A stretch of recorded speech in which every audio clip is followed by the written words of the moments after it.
खुशामदीद नाजरीन, मैं हूँ आपका प्यारा फैज आलम द ह्यूमनिस्ट मुर्तद। तो नाजरीन, क्या आप लोगों को पता है कि दुनिया का सबसे तेजी से बढ़ने वाला मजहब है इस्लाम? जी नाजरीन, इसके पीछे अल्लाह का कोई मौजूदा है या फिर धड़ाधड़ बच्चे पैदा करोगे तो आप तो क्या सूरों की भी तादाद बढ़ जाएगी। लेकिन नाजरीन, आज हम बात करने वाले हैं आदि पुरुष के टीजर के बारे में। जी नाजरीन, इस टीजर के अंदर जो सबसे मेन कैरेक्टर है रामायण के, यानी कि लंकापति रावण और पवन पुत्र हनुमान, इन लोगों ने कर लिया है इस्लाम कबूल। तो क्या है पूरा माजरा, आइए देखते हैं, समझते हैं, शुरू करते हैं बिना किसी अल्लाह का नाम लिए।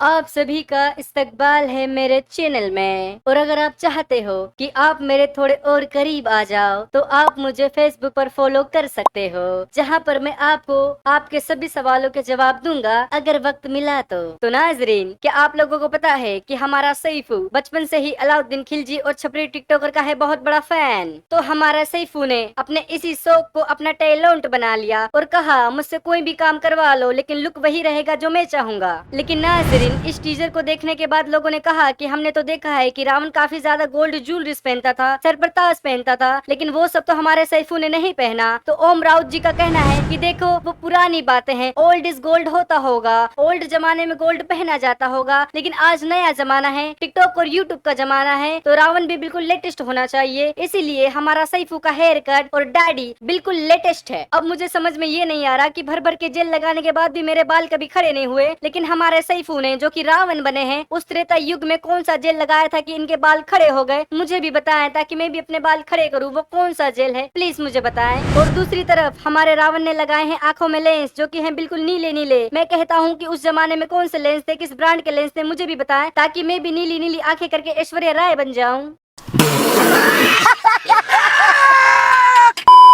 लेकिन दूसरी तरफ हमने तो सुना था कि लंका सोने की थी और चमचमाती थी, लेकिन नाजरीन इस टीजर में आपको दिखेगा कि लंका है पुरानी हवेली की तरह, बिल्कुल लखोंडे की। इस मूवी के डायरेक्टर थोड़ा कंफ्यूज हो गए होंगे कि सोने की लंका थी या लोखंड की लंका थी, तो इस कंफ्यूजन को माफ करें। लेकिन नाजरीन, मेरे एक हिंदू दोस्त ने मुझसे कहा कि फैजू तुझे पता है कि दुनिया का सबसे पहला एरोप्लेन किसके पास था? मैंने बोला किसके पास? तो उसने बताया कि लंकापति रावण के पास दुनिया का सबसे पहला एरोप्लेन था। लेकिन नाजरीन, इस टीजर में मैंने जब देखा कि हमारा सैफू एक चमगादड़ पर बैठ के आ रहा है तो मुझे समझ में नहीं आया कि किस तरह का एरोप्लेन है, या फिर इसी को पुष्पक विमान कहते हैं। खैर नाजरीन, तो आपको पता है कि हनुमान जी का किरदार किसने निभाया है? तो दिल थाम के बैठिए, क्योंकि वो है fabulous actor, talented actor, multi talented actor, the one and only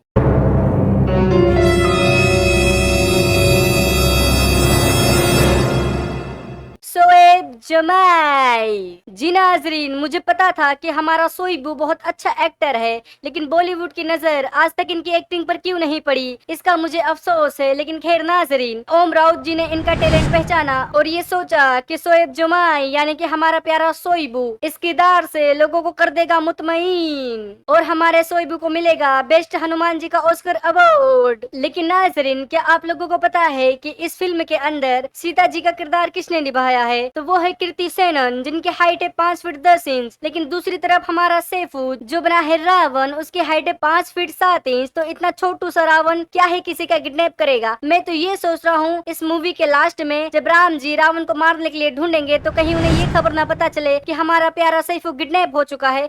sorry sorry sorry sorry sorry. धस जाए ये धरती या चटक जाए आकाश।